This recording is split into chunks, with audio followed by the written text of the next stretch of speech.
NATO Secretary General Yen Stoltenberg says that China is not an adversary, but that Beijing does represent a serious challenge to the alliance. Stoltenberg made a comment on a penultimate day of NATO summit in Madrid. For the first time, the alliance agreed to include threats posed by Beijing into a blueprint guiding its future strategy. China is substantially building up its military forces, including nuclear weapons, bullying its neighbors and threatening Taiwan. Investing heavily in critical infrastructure, including in allied countries. Monitoring and controlling its own citizens through advanced technology. And spreading Russian lies and disinformation. To find out more about NATO's position on China, our reporter James Chater spoke to Yen Chen-shen, a professor of international relations at Taipei's National Chengchi University. The NATO Secretary General said the group doesn't regard China as an adversary, but at the same time, the summit declaration says China is seeking to undermine the international order that NATO wants to protect. Where does NATO stand on China now?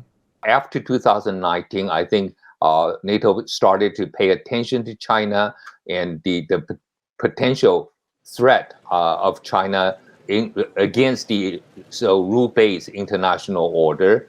And what we see, especially after the Ukraine war, that China became a potential Russia in disrupting the international order. So this is where I think NATO has come up with the idea that they have to develop a common policy towards China.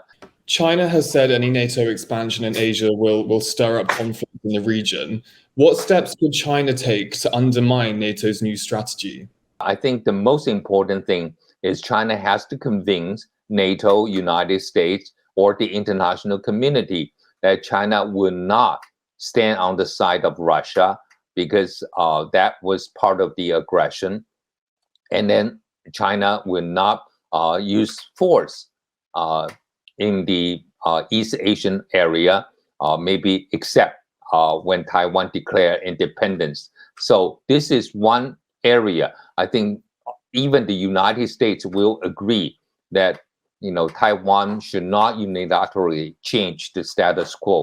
So if China can be committed to that kind of principle, I think it will lessen the uneasiness of NATO. Can we really expect a greater NATO military or diplomatic presence in Asia going forward? And what would that presence look like?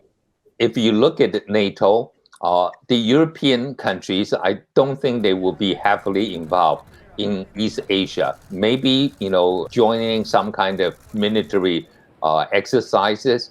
But in terms of real substantial support, of course, United States will always play a vital role. But other countries probably will be more symbolically involved instead of substantially involved. So that might be the difference. But they will support the potential partners in Japan or Korea. So that's, I think, the worry China might have.